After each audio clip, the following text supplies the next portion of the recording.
지난주에는 히브리서 6장의 말씀을 가지고 약속의 기업을 받자라는 말씀으로 함께 우리가 은혜를 나눴습니다. 오늘은 히브리서 7장 멜기세덱과 같은 예수님에 대하여 우리 살펴보려고 합니다. 이스라엘에서 가장 중요한 사람들이 있습니다. 그 사람들이 바로 레위인들입니다. 이 레위인들은 하나님의 대리자요, 그리고 백성들의 죄를 용서해주며 복을 빌어주는 그런 율법의 집행자들입니다. 더욱이 제사장은 그들 중에서 가장 중요한데, 이 제사장이 없으면 하나님이 계신 지성소로 들어갈 수 없습니다. 만약 하나님이 계신 지성소로 들어가지 못한다면 제사장이 속한 모든 죄는 온전히 용서받을 수 없습니다. 이 대제사장이 지성소로 들어가는 날에는 대제사장 자신이 자신의 죄를 속할 뿐만 아니라 성막에 있는 모든 성물과 이스라엘 백성의 온 백성들과 이스라엘 나라 안에 사는 모든 사람들과 그 땅에 있는 모든 부정한 것을 속하는 날이 되는 것입니다. 그러므로 대제사장이 없으면 사실 율법이 무색하게 되고 오히려 율법이 백성들로 하여금 더 죄인으로 만드는 도구가 되는 것입니다. 그래서 이스라엘 나라에서 가장 중요한 사람이 바로 이 대제사장으로서 하나님을 대신한다고 해도 이상한 말이 아닌 것입니다. 왜냐하면 이 대제사장을 통하여 하나님이 주신 율법이 온전해지기 때문에 그런 것입니다. 자, 오늘 이 말씀 보니까 이 대제사장보다 더 위대한 대제사장이 나와야 된다는 거예요. 그 대제사장이 누구냐? 보니까 멜기세덱과 같은 대제사장이 나와야 된다는 말씀이에요. 그것이 1절에서부터 10절의 말씀입니다. 이 멜기세덱이라는 이름이 처음 나온 것은 창세기 14장입니다. 아브라함이 그돌라오메의 5개국 연합국을 격파시키고 그리고 자기 조카 롯을 데리고 이제 올 때에 나타나신 분이십니다. 이 멜기세덱이 아브라함이 올 때에 떡과 포도주를 가지고 아브라함에게 축복한 사람. 그랬더니 아브라함이 이 멜기세덱에게 11조를 드렸습니다.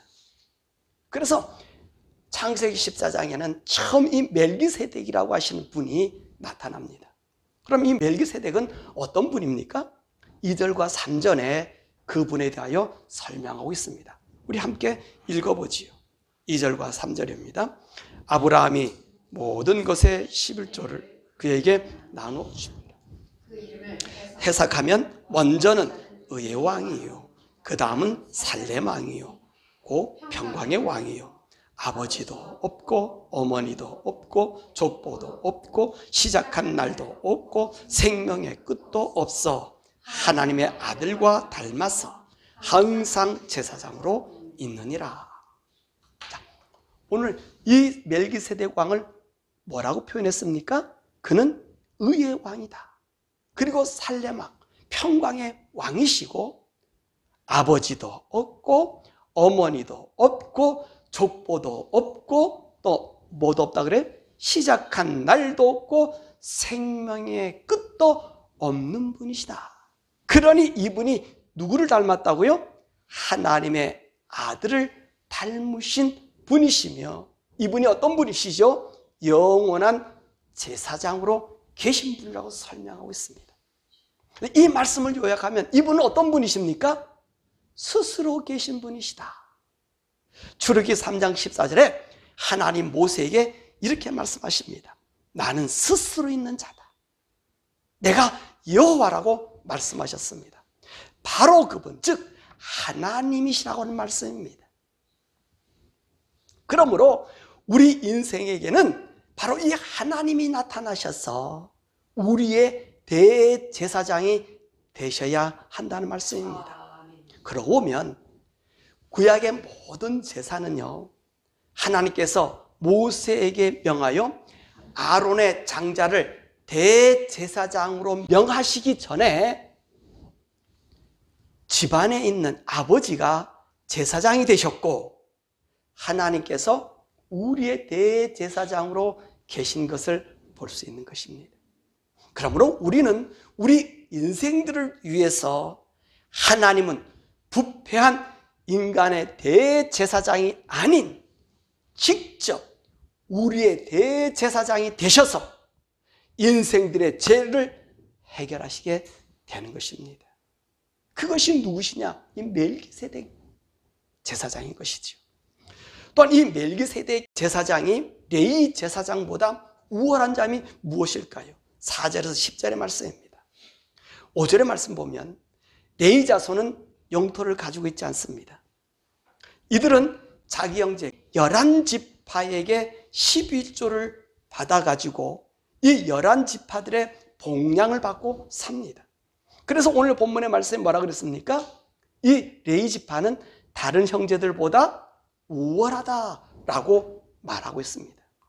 왜 이들이 우월한 지파가 되었지요? 다른 것이 아닙니다.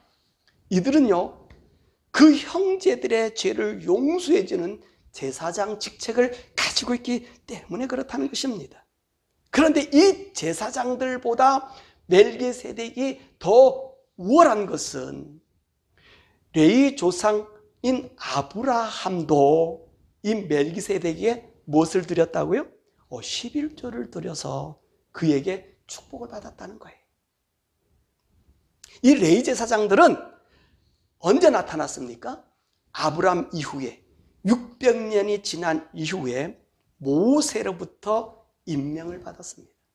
그러므로 이스라엘 조상 아브라함이 멜기세덱에게 11조를 드리고 복을 받은 것으로 보아서 레위의 제사장들보다 이 멜기세덱 제사장은 훨씬 더 우월하시다.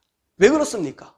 오늘 본문의 말씀 보니까 레위가 아브라함의 허리에 있을 때 하나님 앞에, 이 멜기세덱 앞에 아브라함이 11조를 드렸기 때문에 오늘 이 멜기세덱 제사장은 레위의 제사장보다 더 우월하다는 말씀입니다. 두 번째로, 왜 멜기세덱과 같은 제사장이 우리에게 필요한가? 11절에서 17절에 말씀하고 계십니다. 인간의 제사장이 얼마나 연약합니까? 아니, 인간은 얼마나 패역합니까? 하나님께서요, 모세에게 아론과 그의 아들을 위해 속죄제와 화목제를 드리면서 이들로 하여금 이스라엘 나라의 제사장으로 위임식을 거행하였습니다. 이들이요, 이제 위임식을 받고 나서 본격적으로 제사장 일을 감당합니다. 자, 위임식을 7일 동안 하고 8일째 되는 날부터 이제 이 아론과 그의 아들들이 백성의 죄를 속죄하는 속죄제와 화목제를 드렸습니다. 그랬더니 하나님께서 하늘에서 불이 내려와 가지고 그 제단의 제물을 다 살라버리고 났어요. 그리고 나서 아론의 아들 나답과 아비후가 향로를 가지고 향단에 불을 지펴야 합니다. 그런데 말입니다, 이들은요, 하나님이 명하지 않은 다른 불을 들이다가 하나님 앞에 불이 나와서 이들을 태워 죽였습니다. 이게 레위기 8장, 9장, 10장에 나오는 말씀이에요. 이 나답과 아비후는 어떤 사람이냐면 아론의 장자와 차자예요. 보세요. 이들이요, 금방 하나님께 임명을 받고 그 다음에 제사장의 일을 수행하는 그 다음 바로, 여러분, 이들이요, 불완전한 제사장으로서 하나님 앞에 죽임을 당한다는 거예요. 왜 이들이 죽임을 당했다 그랬죠? 하나님이 명하지 아니하는 다른 불을 드림으로 죽임을 당했다는 거예요. 이것이 단적으로 우리 인간 제사장의 연약한 모습입니다. 더욱이 이스라엘 역사에서 올바른 제사장이 몇 명이나 있었습니까? 이들은요, 하나님의 대리인으로 백성들의 죄를 용서하는 직책을 맡았지만 얼마나 하나님의 뜻에 맞게 살았으며 백성들을 위한 삶을 살았습니까? 이들 제사장들은요, 왕들과 결탁해서 오히려 백성들을 수탈하고 하나님의 의를 굽게 만들고 자기의 직책을 이용하여 향락하며 즐기며 살았습니다. 이들 세력의 배는 배에 기름이 졌고 배불었지만 백성들은 오히려 핍절에 빠졌어요. 그래서 아모스 선지자가 외친 말이 있지 않습니까? 아모스 5장 24절 보니까 오직 정의가 물같이 공의를 마르지 않는 강처럼 흐르게 할지어다. 그래 외친 거예요. 왜냐하면 이 제사장들이 왜 보냈습니까? 왜 그 이스라엘 족속들에게 대우받으며 살게 했습니까? 죄를 멀리하게 하고 하나님의 대리자로서 인간을 사랑하는 하나님 모습을 보여줘야 될 텐데 이 제사장이란 자들은 이거를 이용해 먹고 백성을 괴롭히게 하고 무거운 짐에 눌려서 핍절하게 만든다는 거예요. 더욱이 이런 자들을 통하여 계속해서 이 제사제도가 내려오다가 BC 2세기경에는 이스라엘 나라에 정말로 하나님의 성전이 치욕을 당하는 일이 생겨집니다. 헬라 시대 때 바로 안티쿠스 황제, 이 시리아 제국과 프톨레미 왕조, 바로 이 애굽 간의 전쟁으로 인해서 이스라엘 나라 사람들은 싸움에 새우등이 터지는 그런 꼴이 되었습니다. 더욱이 말라기 선지자 이후에 하나님은 이스라엘 나라 땅에 선지자를 보내지 않으셨어요. 그러니까 이 나타나지 않은 이 시대에 이 시리아 제국인 안티쿠스 4세가 애국과 싸움하다가 올라오다가 승리하고 나서 이 예루살렘 성전을 해파시키고요, 이 예루살렘 성전 안에 하나님을 향하여 제사 드리는 그 제사의 자리에 바카스 신, 이 바카스 신이 제우스 신입니다. 이 제우스 신에게 돼지를 갖다가, 돼지 피를 갖다가 그 성전에서 제사를 드리는 지경까지 이르렀어요. 더욱이 이 안티쿠스가 아론의 제사장이 아닌 일반인들도 돈으로 제사장이 될 수 있도록 만들었습니다. 그러다가 마키베오스가 혁명을 일으켜서 잠시 동안 하나님 앞에 제사를 드리는 것처럼 보였습니다. 그러나 로마에 의해서요, 다시 로마 황제에게 돈만 갖다가 주면 어느 누구도 제사장이 되는, 그리고 그 나라의 왕도 이스라엘 민족에는 어느 누구도 왕이 될 수 있는 시대로 바꿔졌단 말이에요. 그것이 언제까지냐면 예루살렘 성전이 완전히 박살날 AD 70년까지 이르러서 이 70년에 비로소 이 유대의 제사장 제도가 없어져 버린 거예요. 여러분, 예수님 당시 때 보십시오. 이 제사장들이 어떤 일을 행했습니까? 예수님 뭐라고 말씀하셔요? 하나님의 전을 뭐로 만들었다? 강도의 소굴로 만들었어요. 제사를 핑계로 삼아 장사꾼들이 득실득실거리게 하지 않았습니까? 그러므로 이 제사장 그룹이 영도 없다고 그러고요, 천사도 없다고 그러고요, 부활도 없다고 그러고요, 현실주의자가 됐고요, 개방주의자가 됐고요, 황금 만능주의자가 된 것입니다. 이로 인해서 더 이상 저들의 제사장들은 하나님의 말씀을 따르는 자들이 아니라 하나님의 말씀을 이용하여 하나님을 더욱 불순종하게 하며 인생들을 의롭게 하는 것이 아니라 죄가 죄되게 하여도 깨닫지 못하게 만들어버린 것입니다. 그러므로 이제는 온전한 제사장이 오셔서 인생들의 죄를 해결하고 하나님의 말씀을 온전히 따를 수 있게 하기 위해서 멜기세덱 같은 제사장, 즉 족보도 없고 시작한 날도 없고 생명의 끝도 없는 하나님의 아들이 오셔야 하는 것입니다. 그러면 왜 예수님을 멜기세덱의 계통을 밟는 대제사장이라고 말씀하고 있습니까? 이는 예수님은요, 레위 지파가 아닌 다른 지파에서 제사장이 나와야 된다는 말씀입니다. 자, 아브라함이 네를 낳기 전에 이미도 누가 있었어요? 멜기세덱이라고 하는 제사장이 계셨습니다. 이 아브라함이 멜기세덱에게 11조를 드렸지요.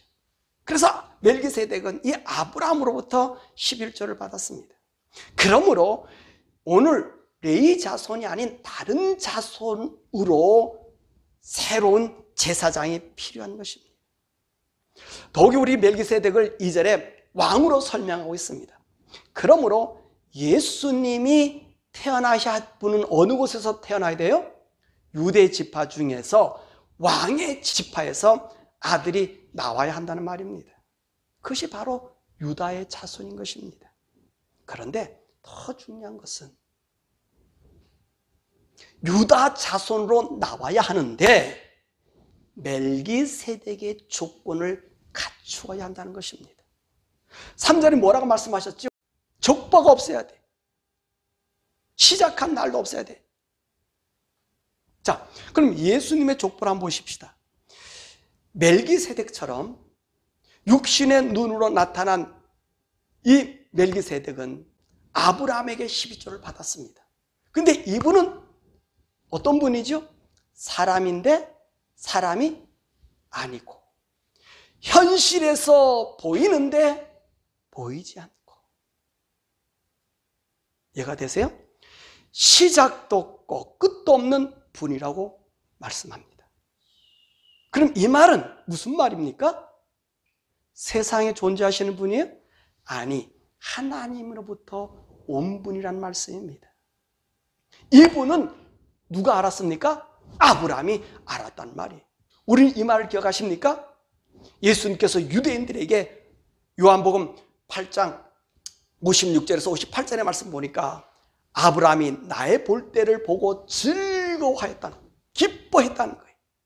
이 말씀 무엇을 말합니까? 아브라함이 누구를 보았다는 거예요? 멜기세덱을 보았다는 것입니다. 그렇다면 예수님은 정말 멜기세덱과 같을까요? 그렇습니다. 그는 육신으로는 다윗 왕의 혈통을 하셨단 말입니다. 아버지는 요셉이고 어머니는 마리아입니다. 이 두 분 다 다윗의 혈통입니다. 다윗의 아들 중에 다윗이 여러 아들이 있었는데 그 중에 밧세바가 낳은 아들이 4명 있습니다. 역대상 3장 5절의 말씀 보면 이 밧세바가 낳은 아들이 시므와 소밥 그리고 나단, 솔로몬이 있습니다. 이 솔로몬의 계통으로 아버지 요셉이 나셨고 이 라반의 계통으로 마리아가 태어난 것입니다. 자, 그런데 예수님은 부친이 있나요, 없나요?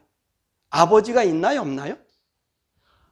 예수님은 아버지가 없습니다. 왜 아버지가 없지요? 그분은 성령으로 잉태되었기 때문에 그렇습니다. 그래서 예수님을 누구의 후손이라고 그러지요? 여인의 후손이라고 말씀하는 것입니다. 이 성령님으로 잉태된 예수님은 족보도 없고 시작도 없고 끝이 없는 것입니다. 멜기세덱이 왕으로서 시작한 날도 없고 생명의 끝도 없는 제사장인 것처럼 예수님도 그와 같다는 말씀입니다. 그래서 구약의 대제사장인 인간이 더 이상 필요하지 않고 하나님의 아들이신 대제사장이신 예수님이 필요한 것입니다. 그러므로 신약시대, 이 성령의 시대, 이 교회 시대는 구약의 제사장인 레위 자손이 아니라 성령으로 이 세상에 오신 예수님이 우리의 제사장이 되심으로 예수님께 우리의 죄를 가지고 나가면 우리의 죄가 온전히 용서받는 거예요. 그러므로 예수님은 멜기세덱과 같은 영원한 우리의 대제사장인 것입니다. 아멘. 여러분, 이 말씀이 생명이에요. 이 말씀이. 네 번째로 예수님 제사장과 레위 제사장의 다른 점이 무엇입니까? 18절에서 20절의 말씀입니다. 구원의 방식이 달라요. 26절, 20절의 말씀 보면 레위 제사장은 자신이 먼저 속죄하고서 백성들의 죄를 속죄합니다. 왜냐하면 이들은 죄를 가지고 이 세상에 태어났기 때문에 죄를 가지고는 하나님을 만날 수가 없습니다. 그래서 하나님을 만나기 위해서 자신을 위해 죽을 짐승이 필요한 것이. 그러나 예수님은 자신의 죄를 속할 짐승이 필요하지 않습니다.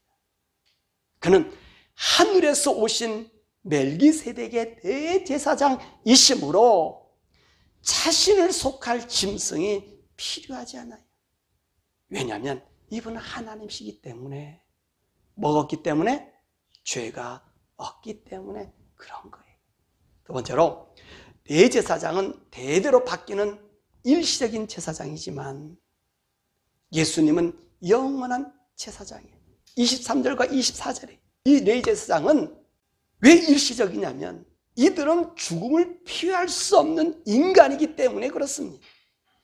그러나 예수님은 영원한 제사장으로 하늘 지성소에서 우리 영혼을 책임지실 하나님이시기 때문에, 그가 죄가 없기 때문에 그가 우리의 죄를 뒤집어 씌셨기 때문에, 그래서 우리가 죄 있는 우리가 주님의 이름으로 나가면 그분이 우리를 속해 주는 거예요. 그분이 죄가 있다면 우리 죄를 속하지 못해. 그러나 그분이 죄가 없이 우리 죄를 뒤집어 씌우고 갔기 때문에 내가 죄를 가져가면 이미도 우리 주님이 나의 죄를 용서해 줬다고 선언하는 거예요. 세 번째로 계명을 따르는 방법이 다른 겁니다. 18절과 19절이 레위 제사장은 모세에게 준 율법을 따라 행해야 합니다. 이는 인간들이 하나님을 찾는 방법이요 만나는 방법입니다. 그러나 예수님은 이 율법이 소용없습니다. 왜 소용없습니까? 그 율법 자체가 예수님이시고 예수님 자체가 율법이시기 때문에 그렇습니다. 인간들이 하나님을 찾는 방법으로 또 만나는 방법으로가 아니라 그분 자체가 하나님이시기 때문에 예수님을 만나면 그 만난 그것이 율법으로 사는 삶이 되기 때문에 그렇습니다. 다섯 번째로 예수님이 우리의 대제사장이 되셔서 우리가 얻는 유익이 무엇일까요? 첫 번째로 예수님 믿고 나오는 모든 사람을 온전히 구원하실 수 있다. 25절의 말씀이 그분이 우리의 죄를 용서해 주셨다고 인정해 주시면 됩니다. 그 원리가 뭡니까? 예수님이 인간으로 오신 것이 무엇 때문에 오셨습니까? 인간의 죄를 용서해 주시고 하나님과 영원히 살게 하는 것입니다. 그분이 내가 너의 죄를 용서했다고 하면 그 즉시 효력이 발생하게 되는 것입니다. 왜냐하면 우리의 구원의 책임자시며 구원의 주님이시기 때문에 그런 것입니다. 그래서 우리가 우리 죄를 가지고 나아가면 25절에 뭐라고 말씀하십니까? 그분은 우리를 위해서 간구해 주시기 때문에 우리 죄를 온전히 사해 줄 수 있는 것입니다. 두 번째로 구약의 율법의 약점을 제거하셨습니다. 12절의 말씀 보면 율법에는 이중성이 있어요. 율법에는 이중성이 있습니다. 율법에는 법이 있고 또 다른 하나는 제사가 있습니다. 법을 어기면 반드시 제물을 드려 속죄의 제사를 드려야만 율법이 온전해집니다. 그런데 예수님이 대제사장 되심으로 이런 이중성이 제거되었습니다. 예수님을 구주로 믿으면 그 믿음 안에 율법의 성취와 속죄의 제사가 함께 포함된 것입니다. 그래서 구약의 약점인 이중성이 제거된 것입니다.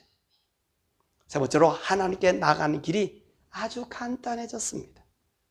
과거에는 백성들이 하나님을 만난다는 것은 있을 수 없었습니다. 백성이 하나님을 만나려면 반드시 제사장들을 통하거나 아니면 선지자들을 통해야만 했었습니다. 그런데 이제는요, 제사장을 통하지 않고 선지자를 통하지 않고 바로 내가 하나님을 만날 수 있게 된 것입니다. 그러므로 우리 예수님이 대제사장이 됨으로 우리에게 유익은 언제든지 하나님 앞에 나아갈 수 있다는 것입니다. 그리고 언제든지 주님을 만날 수 있다는 거예요. 여러분은 그 주님을 만나고 계십니까? 여러분 그 주님께 나아가고 있습니까? 그래, 우리 사장이잖아요. 은혜의 보좌 앞에 담대히 나가죠. 근데 여러분은 어디로 나가고 있습니까? 하나님께 나가지 않고 어디로 나가고 있습니까? 세상에 나가고 친구에게 나가고 유력한 사람에게 나가잖아요. 그래서 하나님을 믿는 알고 하나님을 안 믿잖아요. 하나님의 그 유익한 길을, 하나님을 만날 수 있는 길을, 하나님과 더불어 살 수 있는 것을 주었음에도 어디로 그렇게 쫓아다니십니까? 어디로? 우리 교회는 무엇을 가리키고 있어요? 어디로 가게 하고 있습니까? 우리 성도들을 그 영원하신 하나님 앞에 교회가 끌고 가야 되는데 세상을 잘 살게 하는, 세상을 짝하게 살게 하는, 사단이 원하는 그 길로 우리 교회가 지금도 설교를 하고 있고, 그리고 미혹된 자들이 거기에 환송을 치며 지 죽는 줄 모르고 끌려가게 있지는 않습니까? 주님이 길을 열어주셨는데, 각자 만나게 해주셨는데 그 길은 어디 가고 있습니까? 언제든지 만나주시면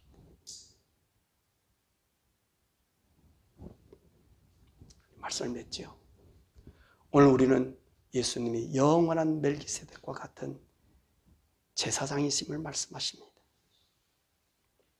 예수님이 우리의 영원한 대제사장이 되심으로 우리의 믿는 믿음이 아주 간편해지고 편안하게 되었습니다. 하나님 왜 이렇게 간편하게 했을까요? 28절입니다. 하나님의 말씀으로 아들을 제사장으로 세웠기 때문에 그렇습니다.